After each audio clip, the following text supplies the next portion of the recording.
இன்னைக்கு சுப்ரீம் கோர்ட்ல ஒரு மிக முக்கியமான தீர்ப்பு என்பது வந்திருக்கு. யாருக்கு சாதகமா அப்படின்னா, சீமானுக்கு. ம். இதன் மூலியமா சீமானுக்கு ஒரு பெரிய ரிலீஃபே வந்திருக்குன்னு சொல்லலாம். ஏன்னா கடந்த ஒரு வார காலமாவே இடைக்கால ரிலீஃப் தானே இப்ப? இடைக்கால ரிலீஃப் தான்.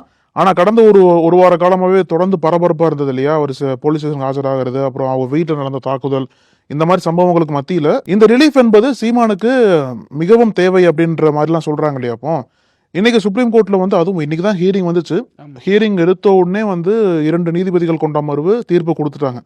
இதுல வந்து என்ன வாதம் வச்சிருக்காங்க அப்படின்னா, சீமான் தரப்புல இருந்து இந்த வழக்கு வந்து 12 வருஷத்துக்கு முன்னாடியே பதியப்பட்டது, ரொம்ப பழைய வழக்கு, இது அரசியல் காழ்ப்புணர்ச்சியின் காரணமாக மீண்டும் எடுத்து விசாரிக்கிறாங்க அப்படின்ற தொனியில வாதம் வச்சிருக்காங்க. இந்த வாதத்தை ஏற்றுக்கொண்ட நீதிபதிகள் என்ன சொல்லியிருக்காங்க அப்படின்னா, எதிர்த்தரப்பு இருக்காங்கல்ல அந்த நடிகை, ம். நடிகை தரப்புல இருந்து விளக்கம் கொடுக்கிற வரைக்கும், இந்த சுப்ரீம் கோர்ட் விசாரணை முடிகிற வரைக்கும் சீமானை வந்து மீண்டும் விசாரிக்க கூடாது, அதுக்கு தடை விதிக்கிறோம்னு சொல்லிட்டு இன்னைக்கு தீர்ப்பு கொடுத்துருக்காங்க. இதனால சீமானுக்கு ஒரு பெரிய ரிலீஃப் வந்திருக்கு.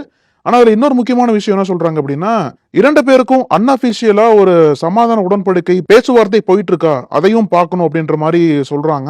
தீர்ப்பு வந்ததுக்கு அப்புறம் சீமான் ஒரு பிரஸ் மீட் கொடுக்குறாரு. அதுல என்ன சொல்றாரு அப்படின்னா, சமாதானத்துக்கும் இந்த பேச்சுவார்த்தைக்கும் இடமே கிடையாது, அதுக்கு தேவையும் இல்லைன்னு சொல்லிட்டு அவர் அந்த சமாதான உடன்படிக்கை வந்து அந்த மாதிரி எதுவுமே நடக்கலன்னு சொல்லிட்டு அவர் ஒரு பதில் சொல்றாரு. நீங்க சொல்ற மாதிரி சீமானது பேட்டியில ரொம்ப உற்சாகமா தான் வெளிப்படுறாரு. இனிமே பாருங்க, இது வந்து ஒரு பொய் வழக்கு, வேணும்னே என்ன பழி வாங்க போடப்பட்ட வழக்கு அப்படின்லாம் சொல்றாரு இல்லையா?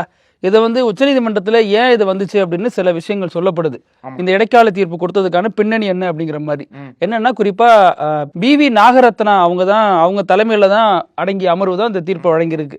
அவங்க வந்து எப்பவுமே அழுத்தத்திற்கு உட்படாத ஒரு நீதிபதி. ம். பல காலகட்டங்களில் பாஜகவுக்கு எதிரான தீர்ப்புகளை துணிந்து கொடுத்துருக்காங்க. அந்த மாதிரி அவங்களுக்கு வேற ஒரு பேர்லாம் இருக்கு இல்லையா?